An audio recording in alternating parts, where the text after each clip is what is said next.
ಪ್ರಶ್ನೆ ಹಚ್ಕೋರಿ. 101 ನೀವು ಮಾಡಿರಿ ಎಲ್ಲರೂ. 0 11 ನೋಡ್ಲೆ, ಕ್ರಮಬದ್ಧವಾಗಿ ಗುಣಾಕಾರ ಇದ್ದಾಗ ನಡ್ಬರ್ಕ್ ಒಂದೇ ಒಂದು 0 ಬಂತು ಅಂದ್ರೆ ಇದ್ರ ಉತ್ತರ ಯಾವಾಗಲಾದ್ರೂ 0ನೇ. ಇದನ್ನ ನೆನ್ಪಿಟ್ಕೊಂಡು ಕ್ರಮಬದ್ಧವಾಗಿ ಗುಣಾಕಾರ ಇರಬೇಕು. ದಂಡಿಗೆ 0 ಇದ್ರು 0, ಫಸ್ಟಿಗೆ 0 ಇದ್ರು 0, ನಡ್ಬರ್ಕ್ 0. ಆದ್ರೆ ಒಂದು ಪ್ಲಸ್ ಅದು ಬಂದಿತ್ತು ಅಂದ್ರೆ ಹುಷಾರ್ಲಿ ಉತ್ತರ ಹಾಕ್ಬೇಕು ನೀವು. ಇದು ಬಹಳ ಸಲ ಬಿದ್ದದಿದೆ ಗಣಿತ. ಯಾಕೆ ಯಾವುದೇ ಒಂದು ಸಂಖ್ಯೆಗೆ 0ಯಿಂದ ಗುಣಿಸಿದ್ರು 0ನೇ, ಭಾಗಿಸಿದ್ರು 0ನೇ. ಇದ್ರ ಉತ್ತರ ಏನು? 0. ಇದನ್ನ ನೆನ್ಪಿಟ್ಕೋಬೇಕು.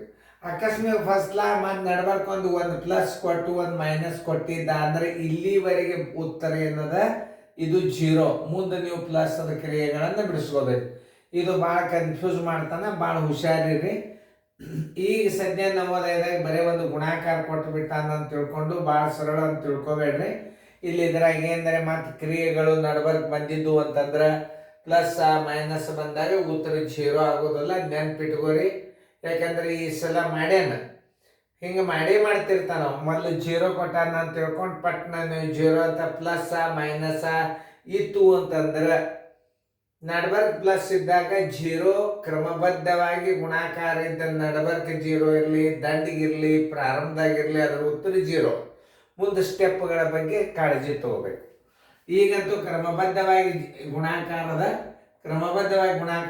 ನಡ್ಬರ್ಕ್ 0 ಅದ, 0 ಇಡ್ರಿ. ಫಸ್ಟಿಗೆ 0 ಇದ್ರು 0 ಇಡ್ರಿ, ಲಾಸ್ಟಿಗೆ 0 ಇದ್ರು 0 ಇಡ್ರಿ. ನೆನಪದನ? ಉತ್ತರ ಸಂಖ್ಯೆ ಸಿ. ನೋಡ್ರಿ, ಇವು ಸಣ್ಣ ಇರ್ತಾವ. ಇವು ಸಪ್ರೇಟ್ ವಿಡಿಯೋ ಮಾಡಿದ್ನ.